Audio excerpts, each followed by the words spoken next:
So good morning everyone, and I hope that you can now hear me. I'm Stephanie from WorkSafe Tasmania and also the coordinator of WorkSafe Tasmania Month. Welcome to today's WorkSafe Month webinar, Building Positive Workplace Cultures Through Leader and Worker Engagement. I'll be moderating today's session, and before we do start, I'd appreciate if you can just take a few seconds to read the following slide about information that we will be delivering during WorkSafe Month seminars.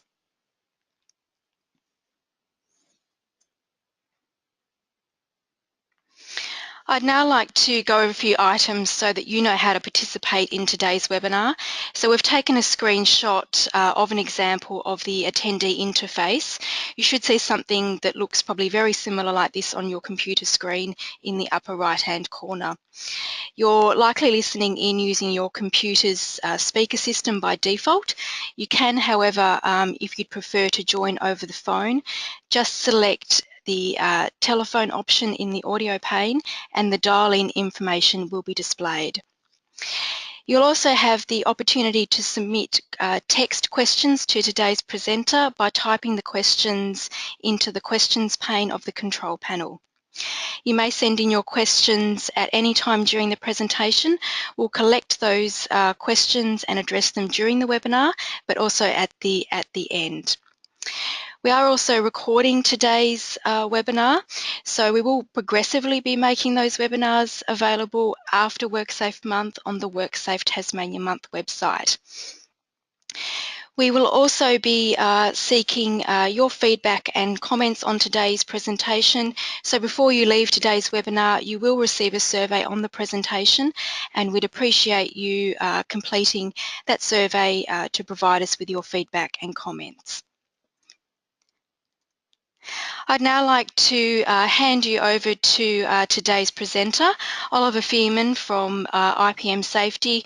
You will note that the program does state that Michael from IPM Safety was meant to do today's presentation. Unfortunately, he's not able to be with us. So we have Oliver Fearman instead to present today's webinar, Building Positive Workplace Cultures Through Leader and Worker Engagement. Hello, Oliver. Good morning, Stephanie and attendees. Thank you for starting your week with us. So, as Stephanie said, my name is Oliver Fearman. I'm a workplace health and safety consultant with IPM Safety. I've personally been involved in health and safety for about the past 10 years, most recently 3 years in Queensland in the oil and gas fields with an operating company up there. Prior to that, a bit of time in Papua New Guinea, North Africa, the southern states of Australia, and most important one being Tassie, where I have recently returned to raise my beautiful little boy in my home state. Right, and today we will be discussing positive safety culture through leader and worker engagement, which in my experience so far in the health and safety field is fundamental to successfully achieving our health and safety goals.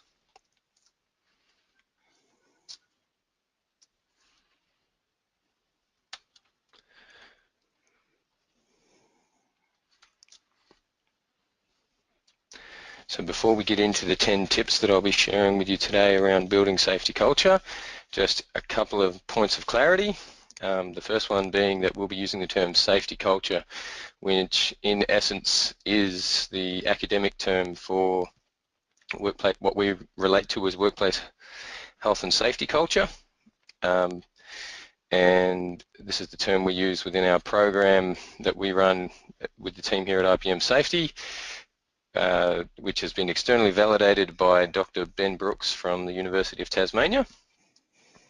Now we will head into a polling question, I believe. Stephanie, you probably can help me with this one. Yes, no, that's right. So we're now just launching a quick polling question. So a survey will come up. We do ask that you take a few moments to look at the questions. So the question is, if you were to roughly rate your workplace work health and safety culture, what would you give? So you should now see the poll open.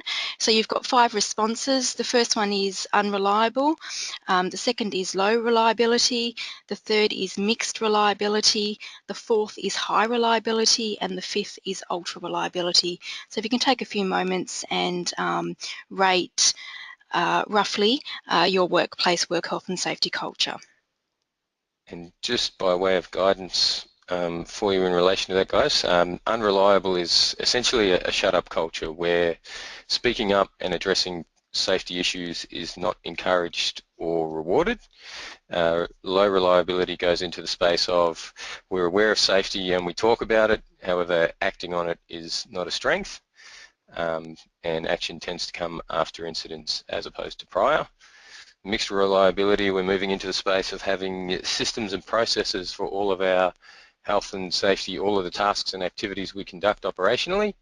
However, what's written in the documentation and the way we do things within the workplace are not always consistent. High reliability is moving into the space of being proactive. We evolve as a workplace in the health and safety space. We report, and it's a positive response in relation to that reporting. And then ultra reliable, safety has become what we do and how we do it. All right, thank you for To that, assist Oliver. you with that question, guys. Okay, all right, thank you, Oliver. We'll be closing that in a couple of seconds. So we'll now close the poll and share the results with you.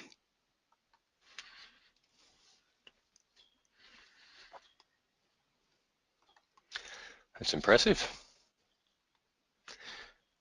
So a fairly good percentage of high reliability workplaces. Good spread.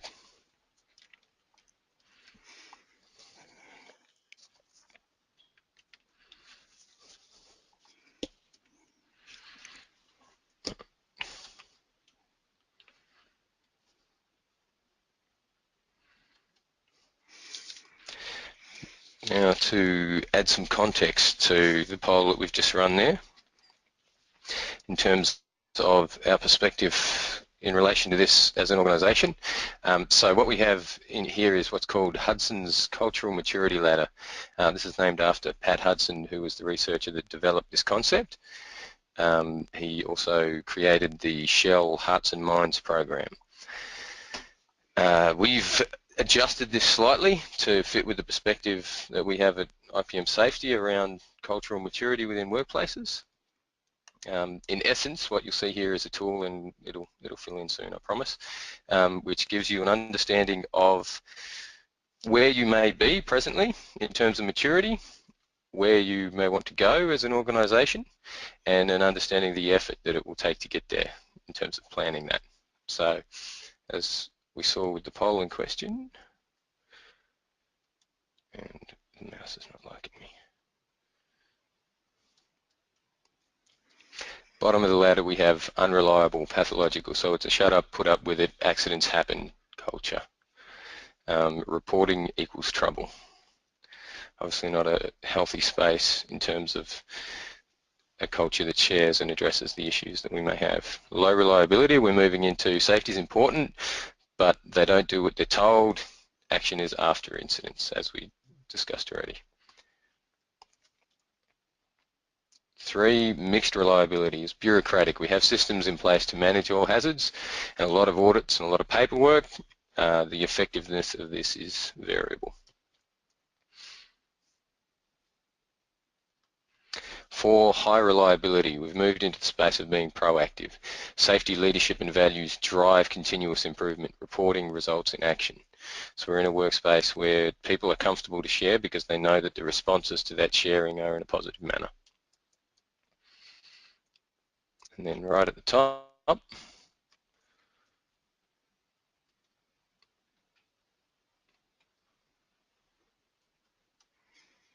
we have ultra reliable or resilient, which is that workplace health and safety is integral to how we work and think. Positive, alert, highly reliable organisation and culture. That's what we're all aiming for in terms of culture within our workplaces. So tip one in relation to developing a workplace health and safety culture is simplify it. And what that means in essence is we need to get past this. Obviously in that image we've got a sign for every step. If this is not effective workplace health and safety management, we're going overboard and the responses that we get from our workforce will not be beneficial. And the next image is an example of some paperwork that someone has brought into our workplace for, I believe it was an hour-and-a-half job.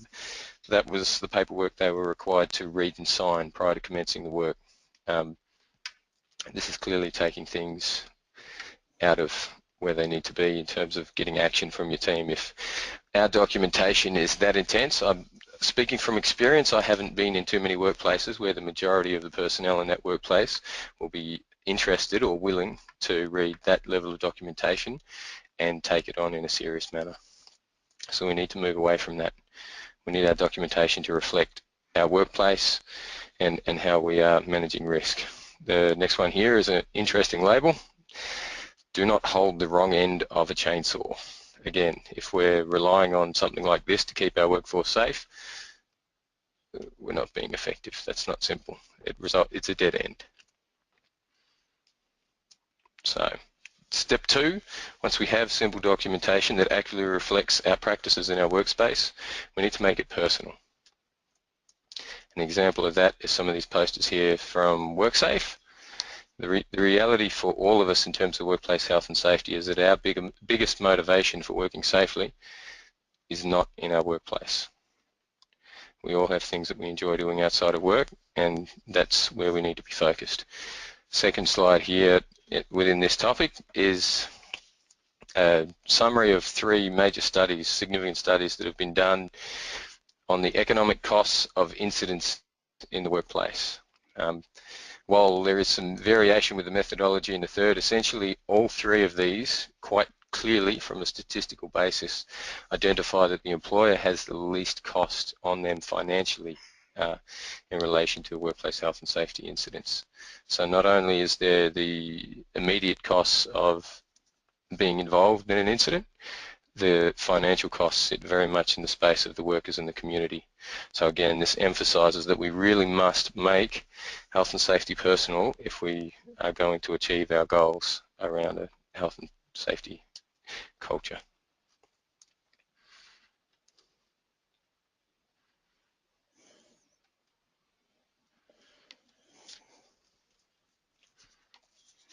So part of making it personal is having simple and clear goal.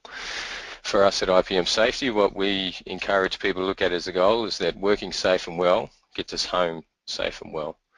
And work is a reality. I imagine that some of you attending today are presently at work, and the vast majority of us have commitments that we must address in the workspace as part of living our lives.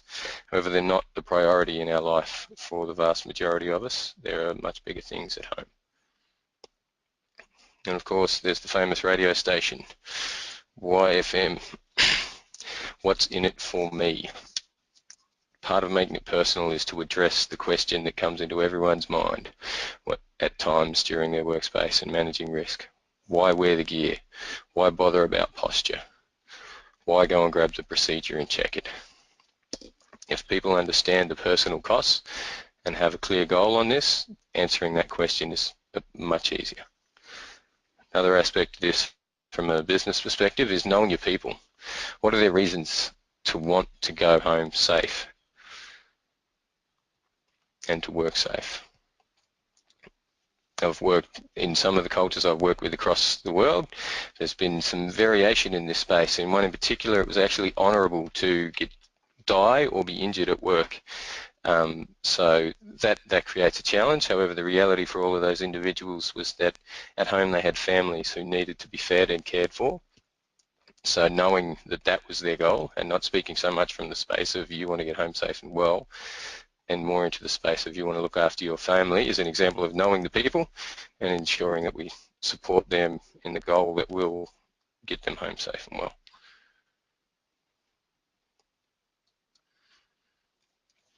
Lose the generic OHS GUMF, be relevant to the work group's risk, work processes and goals.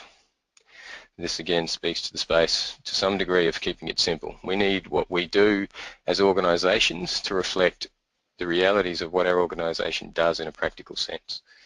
Our documentation needs to be accurate to our people's activities. We don't want OHS overkill. Make it safe to speak up is point number 3 within our 10 points, and this is obviously crucial within any cultural space. Make it safe to speak up is about enabling people to share with you the things that they will identify in their day-to-day activities around managing risk. Where people are comfortable to share with their leadership and their team as a whole, we get positive results. And there has been some research into this space. Barton and Sutcliffe conducted some research that was very much focused on bushfires and where bushfires escaped from containment lines, how that occurred, what led up to that. And one of the consistent findings within that space is that the information was known within the team. However, it did not necessarily get to the correct person in terms of addressing it and creating the right response. This is very much the case for us in our workplaces also around managing risk. If the people who have control and management of the risk are informed, we can address things. To do that, we need to be able to speak up. So we need multiple reporting options. People need a number of ways that they can identify and address things, communicate them to their team. And we need to respond positively to those reports. In the past few years, I've worked in a number of remote locations, and in some cases, the reporting process was fantastic. Response from a field was really positive, and you saw the difference in that space, where at other times, people were scared to report because they were concerned about the sort of outcomes that that would get. And that's difficult in a lot of work environments. Business as a whole, the management team can the work that you're conducting, your team's conducting is sort of like your kids to some degree. So when someone informs you something about it, concern is immediate, and that's understandable. However, what we need to do in that process is ensure that we respond to it in a manner that's appropriate, but also encourages that reporting to continue.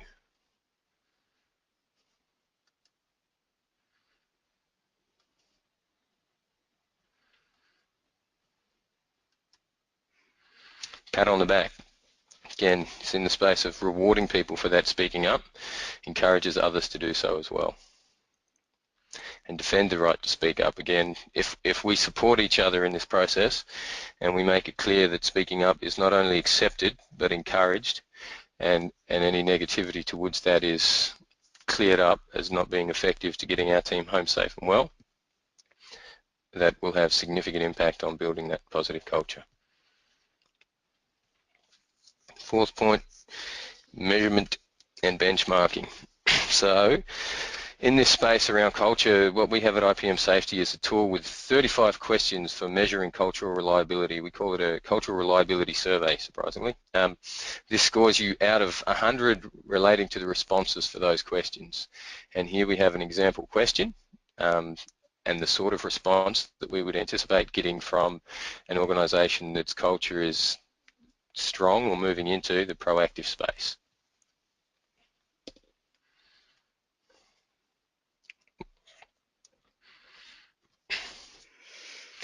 Raising reporting levels. So the second aspect, once we've monitored and benchmarked where our culture is at, one of the things that help us build and strengthen this culture is to raise the reporting levels, which to some degree is involved in that speaking up, but it's moving it into the space of not just speaking up, but using the systems that we have to do that speaking up. Reporting hazards, identifying where things happen, reporting incidents too, and here we have an example on the slides of the pie chart there that demonstrates some statistics where we're seeing roughly a 3-to-1 incidents to hazards ratio. That's, well, 2-to-1, sorry, 2 incidents to every 1 hazard.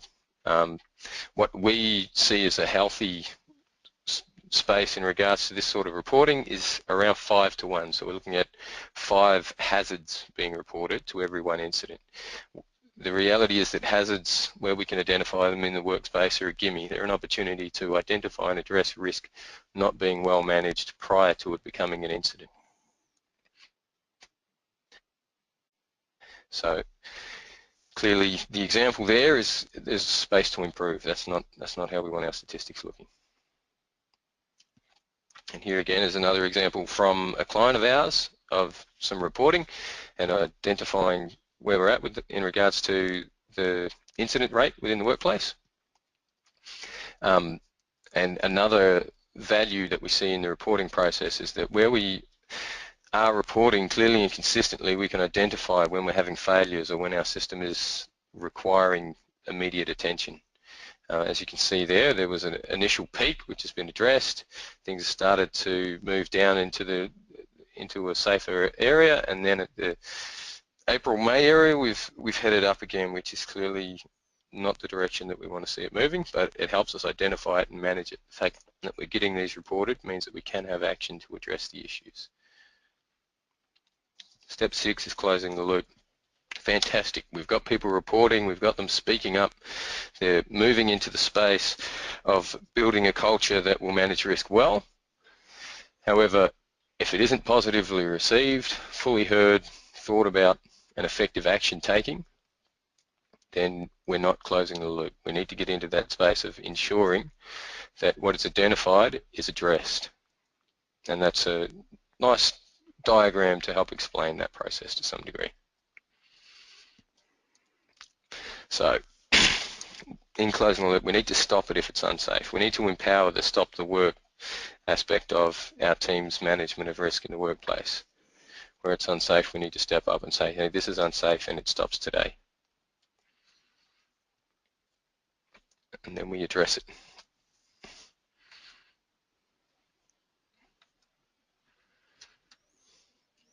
Fix unsafe conditions as soon as possible. Again, action in response to what is raised is closing the loop. If we don't act, we won't see positive culture because we're not seeing people supported in raising what needs to be raised.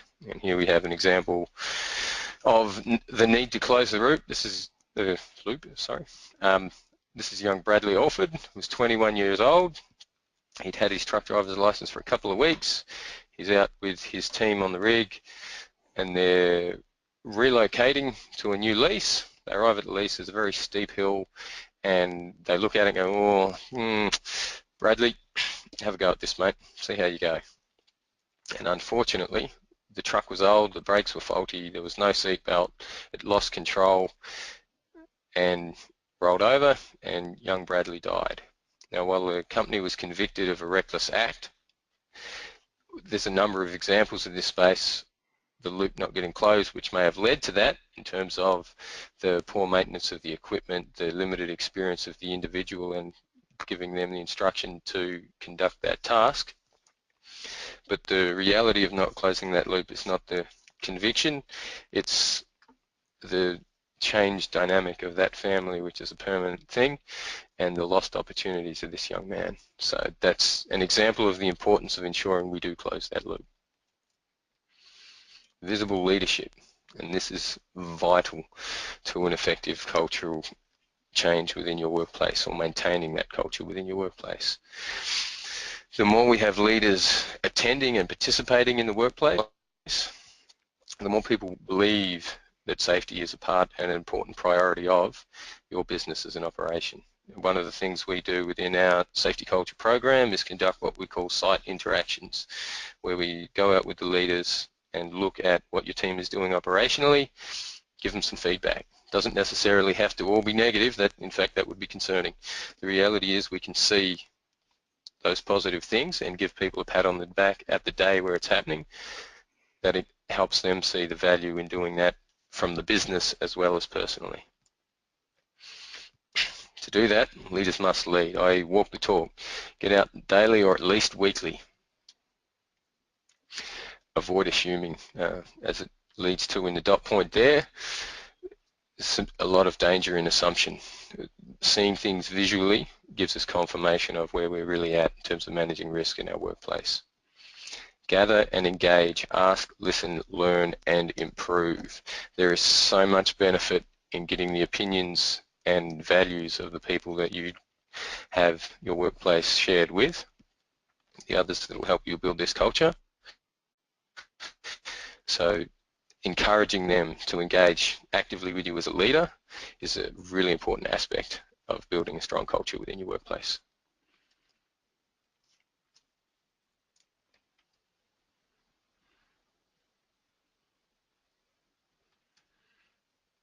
I might just sort of come in at that point, Oliver. Do you sort of find? I know obviously that you sort of mentioned visible leadership and leaders must lead. Do you sometimes find it might be the case that it's usually the bottom driving the top as opposed to the top driving the bottom? Yeah, sorry, we actually had a little chat about this earlier. It's quite variable in that space in terms of you will find workplaces, quite often smaller workplaces, where the link between the management team and the workforce is closer by the nature of the organisation size and structure. And often in those environments, it's driven by the team as a whole. In the larger ones, it's really variable. We see workplaces where the management are really keen to get things happening from a safety perspective, and they're driving it to the best of their ability, and finding roadblocks, or in some cases no roadblocks, and moving into a really positive space. And we also see a lot of workplaces where, yeah, absolutely that, especially in my experiences in remote sites, doing the FIFO work, in particular overseas. Once you become a long distance from an office, it's very difficult for the people within that office to constantly be aware of and interested in what's happening on the other side of the globe, essentially. And often that space between teams can lead to the team in the field being very focused on goals, but not necessarily being the same goals shared in the office environment. Did that answer the question, Stephanie? Sorry. Yes. So I guess in instances like that, what I guess for someone on the bottom level wanting to, I guess, get more engagement from their leader within the organisation, what can they do to I guess encourage them to engage in a greater way with their workers? So one of the things that I would strongly encourage is become familiar with the systems and processes that you presently have with in your organisation from a safety management perspective, and where there's none, obviously raise that as the concern. But where there are systems, using that system, raise the challenges that you're identifying. Ensure that it's getting reported in the appropriate manner, Mm-hmm. and bring it to the attention of your management team. Now, there will be times where perhaps the risk is such that you need to actually just stop the job and go, hang on guys, this isn't consistent with getting all of us home safe and well today, and we need to stop right now and have a serious talk about this. And if it's the case that leaders don't want to lead, what do you do in that situation? So that, in part, is where we deliver value for organisations in the site interaction aspect of things. More often than not, in my experience, leaders who aren't particularly keen to lead have become that way because they've been promoted into the leadership space through being good at the job they were in previously. And that's fantastic. It's really important to acknowledge and reward people for having talent in a space. However, being promoted because of that doesn't necessarily deliver to you strong leadership skills. And quite often it's not that necessarily that people don't want to lead so much as they haven't been taught how, or they haven't been given good guidance and instruction on how to lead within that space. And coaching is a big part of that. As an organisation, assisting people in delivering some training and value, where you're not in a position to be able to make the decision that your organisation will do that, frank conversation can add value in that space in an assertive, polite manner, obviously. Very important to address anyone in your workspace respectfully. However, it's also important to raise concern where you identify it in that space. And would that, I guess, also assist in a situation where I guess you might sort of phrase something, or I guess phrase management as having industrial blindness? In other words, they sort of probably ignore or miss or miss things or override the way things should be done? Yeah, so one of the things that I've encouraged in this space in the past in that regard is get any management that are through the nature of their role or whatever it might be, not entirely aware of the risks that the team are facing in the workspace, get them out into that workspace, actually seeing it. That active participation in the workspace and actually getting out there and seeing things often makes it much more real, and will often help in addressing the industrial blindness factor. Okay.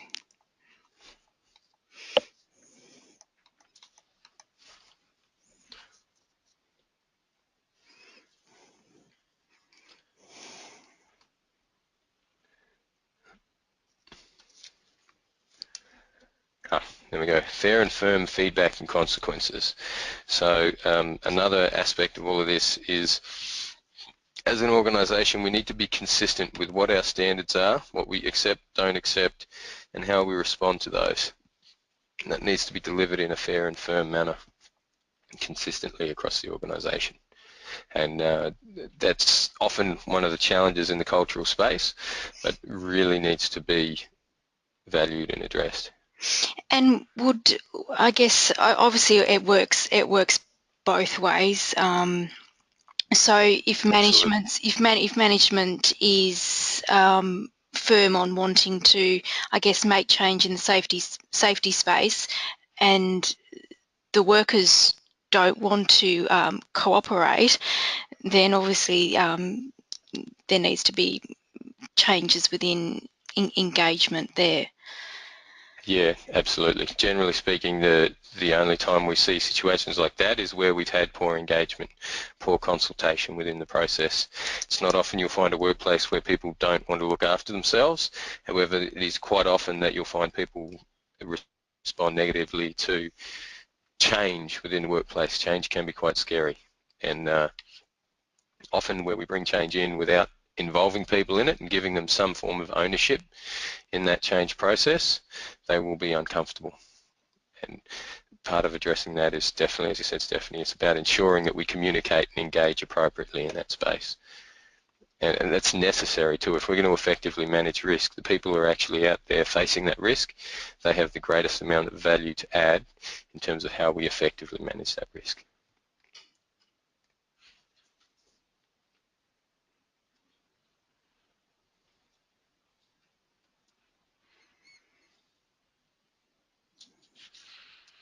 Visible change. So again, and this speaks partly to what we've been discussing a little bit there in terms of change is a part of managing workplaces. We will have changes, and particularly where we're encouraging people to report and identify hazards within their workspace, ensuring that the changes that occur in response to those identified concerns or hazards are visible has immeasurable value.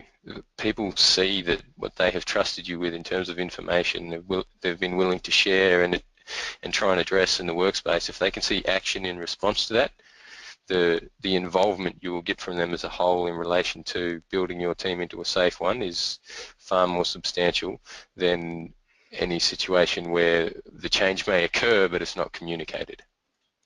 We often see that in workplaces where management are responding to hazards and people are reporting them. However, the process of discussing that and ensuring that it's communicated what has happened in terms of a response is inconsistent, and that's very damaging in the culture space. People feel like they're not heard or not taken seriously, and it's very hard to make serious action where you don't feel that you're being heard in a serious manner. So those changes can be physically changing the environment, and we'll see an example of that on the next slide.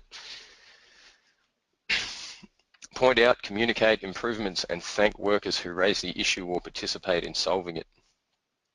So pat on the back, especially one where it's a bit of public acknowledgement within the team of, hey, this person has identified and assisted us all in being safer, has a immeasurable value to getting people home safe and well and building that culture.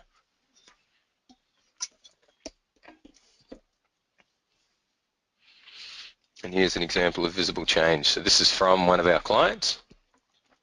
They had, prior to this, an arrangement in their workplace that made it challenging to identify where you would get the procedures, where you might find policies and processes, PPE, and what a PPE would be appropriate. And they've obviously had a real crack here. They've adjusted this workspace to make everything very accessible, very visible, and fantastic effort in terms of identifying, hey, we were failing here and this is what we're doing to make it better. People can see that, they can participate in it, get to buy-in, that's a win.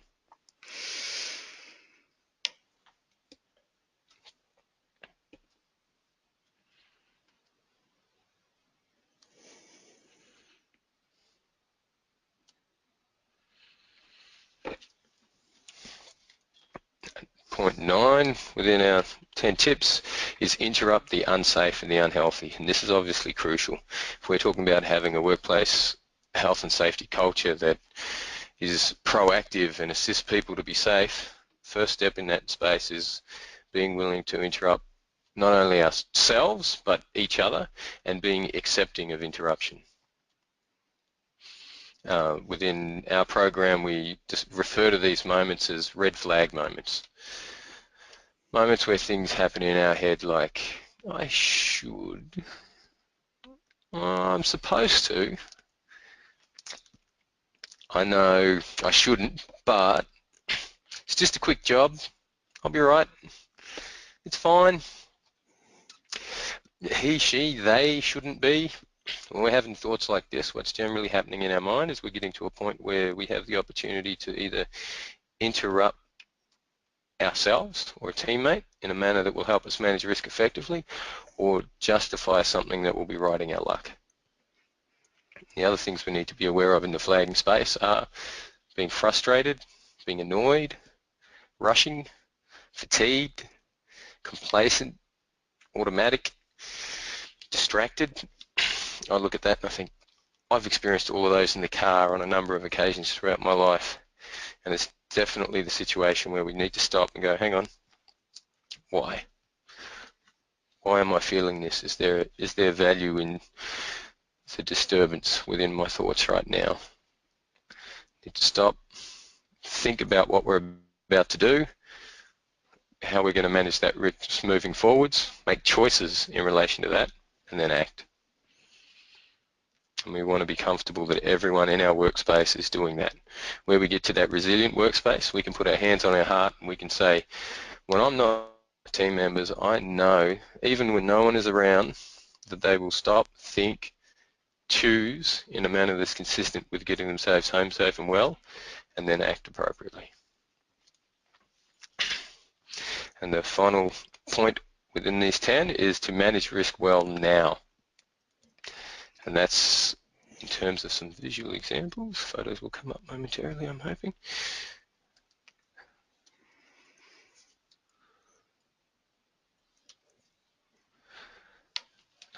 Identifying things like this in our workplace and going, you know, right now, that does not manage the risk. It's not appropriate to stand on that and trust it. Another good example here is another one that we've had from an office space that we were in recently. This is a great example of where we can identify that risk is not being managed well. Anyone who sees that should be fairly comfortable that that's not acceptable. That's not managing risk well. We've got stuff poking in conduit out of a hole in the wall. We've got a massive bundle of leads. It's not looking good. We've got an office where this existed that a number of people have walked past it, plugged things in and out of that, and even a contractor who's come through and done testing and tagging of all of those electrical cables tied up within that, and then walked away. And that's because managing risk well now didn't occur. We didn't look at it and say this is an unacceptable standard and we need to address it. It's that moment-to-moment aspect. Every moment we need to be going, is the risk managed well now, and how are we responding?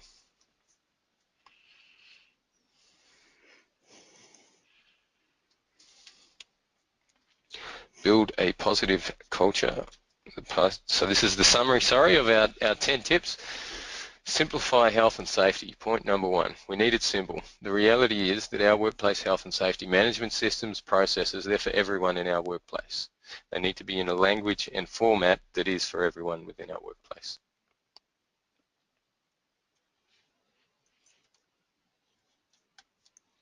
Make it personal. At the end of the day, all of us have personal motivations and reasons for getting home safe and well, and they need to be the focus point for why we're doing this, why we're participating in the culture and doing what we can to keep our team safe. Make it safe to speak up. As we talked about, the more we communicate, the better we respond to risk. Measure and benchmark. So again, we need to know where we're at in terms of our culture so that we can identify how we're going to address that or maintain that. In this case, it takes effort. We get to the top of that ladder that you saw earlier, and we're a resilient culture. That doesn't happen without effort, and it won't maintain without effort. So measuring and benchmarking, that is an important part. And raising the reporting levels, ensuring that we're communicating consistently and using the systems we have available to do so. Close the loop, sitting in that space again of the response. So people are trusting us with information and giving us an opportunity to act. That action needs to occur. Visible leadership, again, being present in the workspace, participating with our team in that culture. And visible change. Again, everyone's been in the situation of seeing nothing happen from a report and seeing something happen from a report. And we all know the difference in how that feels. Interrupt the unsafe and the unhealthy. Any positive safety culture is in the space of being willing to and actively doing interruptions for each other and accepting them as a team when they occur. And obviously managing that risk well now. We get all the things above right, we're in a very strong place for doing that final point. Thank So you. Stephanie. Thank you, Oliver. So if there are any other questions that people would like to submit for the webinar that we've just done, please do so now. But I'll just again finally just let you know that today's webinar has been recorded, and we will progressively be getting those webinars up onto the WorkSafe Tasmania website. We will also be seeking your feedback from today's session, so we do ask that you do sort of hang on the line, so hang on to your computer for a few seconds while that feedback does come up. But I can't see that any other questions have come through. So Oliver, I do thank you for taking the time to be part of today's WorkSafe Month webinar, Building Workplace Cultures Through Leader and Worker Engagement. And thank you also to everyone for attending today's webinar. And as I said, if you just wait a few moments once we do close today's webinar, you will receive a survey on the presentation, and we'd appreciate you taking some time to complete that feedback. So on behalf of WorkSafe Month and our presenter today, thank you everyone for joining us, and have a rest of the great day. Thank you.